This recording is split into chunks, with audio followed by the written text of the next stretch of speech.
Now, in this video, we're going to be covering the concept of panics and how you can recover from panics when they happen within your Go applications. Now, the panic function is a built-in function within Go that allows us to effectively fail fast whenever we receive input or data that we can't quite process gracefully, and we need to terminate the application. So let's see an example of an application that's panicking. So I'm going to run this application here.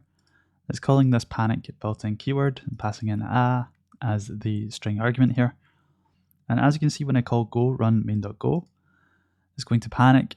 It's going to print out the message that we passed, and it's also going to print out the go routine stack trace and effectively highlight where in our application it has panicked. So as you can see, main package, main function, it's done this on main.go on line 7 here.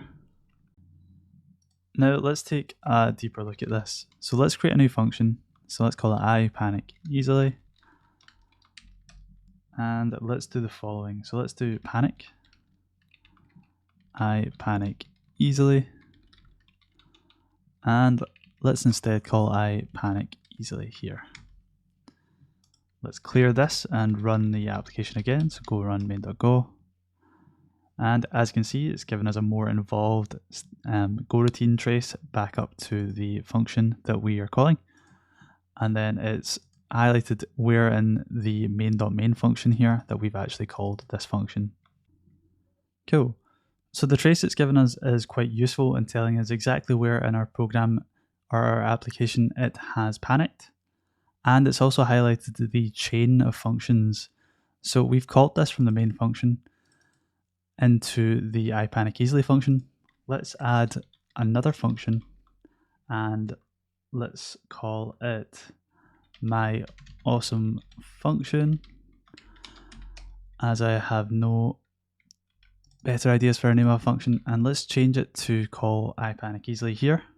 So I panic easily, and let's call this instead of I panic easily. Let's clear this and let's run go run main.go. And as you can see, it has once again followed up the chain. So it's gone from the point at which it's panicked, which is the I panic easily function, up to the next function, which is my awesome function, and then finally the main function where it then terminates the application. Now, when a panic occurs, it also does a little check to see if there are any deferred functions within this function. And what I mean by deferred functions is something like this. So a deferred function, and let's do fmt print line, I am deferred. So we've not yet covered deferred functions within this course. That's going to be done in one of the next videos.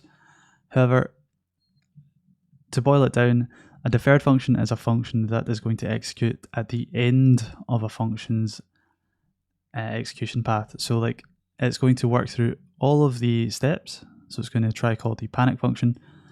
It's then going to try and execute this deferred function and print out I am deferred. Now, when this panic happens, it's going to run through all of the deferred functions in order. So there might be 1 or 2 or 3 or more of these deferred functions within a more complex function. It's going to run through them all in order, and then it's going to then go up to the next function here. It's then going to run any of the deferred functions within here. So let's do fmt my awesome function deferred, and it's going to recursively do that all the way up the chain. So we could do the same in the main function as well. fmt print line main function defer. Cool. Let's see this in the terminal. So let's do go run main.go, and as you can see, it will call. So the main function is going to call my awesome function. It has, so it first prints out this, calls my awesome function, it then calls I panic easily, at which point it panics. And you can see the order of these print line statements. So I'm going to actually change this a little bit to 1, 2, and 3.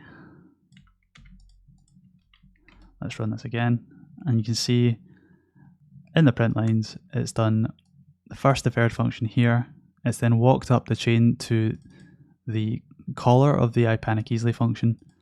It's executed the deferred function within this function, and then finally it's gone back up to my awesome function and executed the deferred function in this final main function before terminating the program.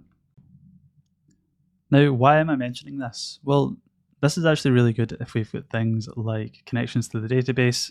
If we've got deferred functions that clean up those database connections for us, then regardless of whether or not our code panics, we can effectively guarantee that the connections will be cleaned up for us and everything will be nice and handled.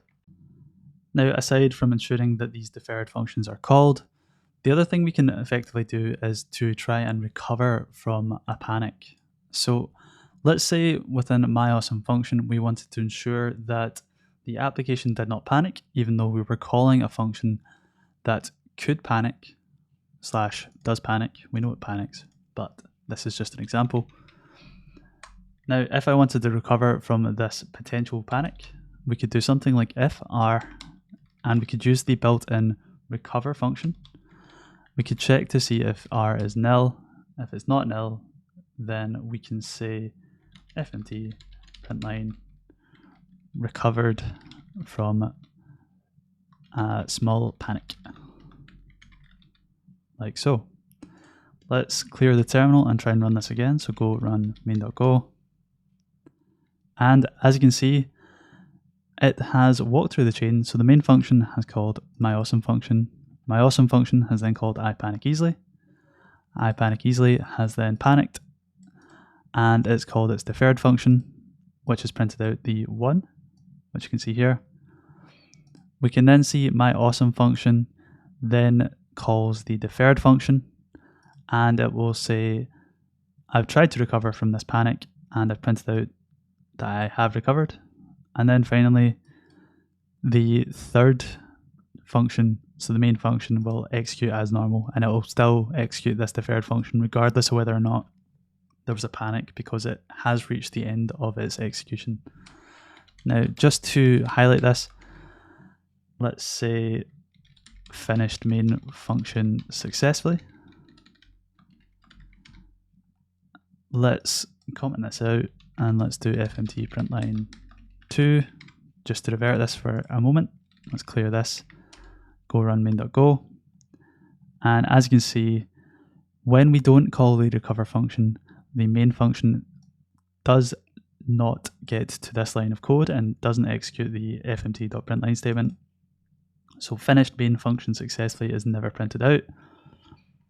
However, if we add this recover back in, clear this, run it again, you can see that the main function is indeed executed as we expected to, and the deferred function is called at the end. So this built-in recover function is great for handling panics and recovering from them. And it also gives us that ability to define errors or populate errors. So let's say we wanted to update the myAwesome function to return an error whenever something panics. Well, we could do something like this. We could say error or error. And within the recover block here, we could say error is equal to errors.new. I panic easily, panicked. And at the bottom of this function, let's do return nil. Now on save, it's going to import the errors package here, which I'm using to define a new error. And then what we can do within the main function is we could say if error is equal to myAwesome function, if the error does not equal nil, and let's do fmt println, myAwesome function returned an error, and let's print out that error. So fmt println error.error. Cool. Now I'm going to remove some of these deferred functions. And within the terminal, I want to do go run main.go. And as you can see, we have successfully retrieved or returned an error whenever our function panics here, and the error contains the I panicked easily or I panic easily panicked.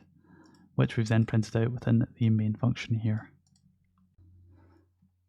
So this approach of setting an error whenever we panic is actually something that's used by the standard library within the JSON encode.go file. So if you want to check that out and to see a real life example of this in action, then I recommend checking that out there. Cool. So that's all we're going to cover within this video. Hope you found it useful. If you have any comments or questions, then please let me know in the comment section down below. And as always, I'll see you in the next video. Cheers.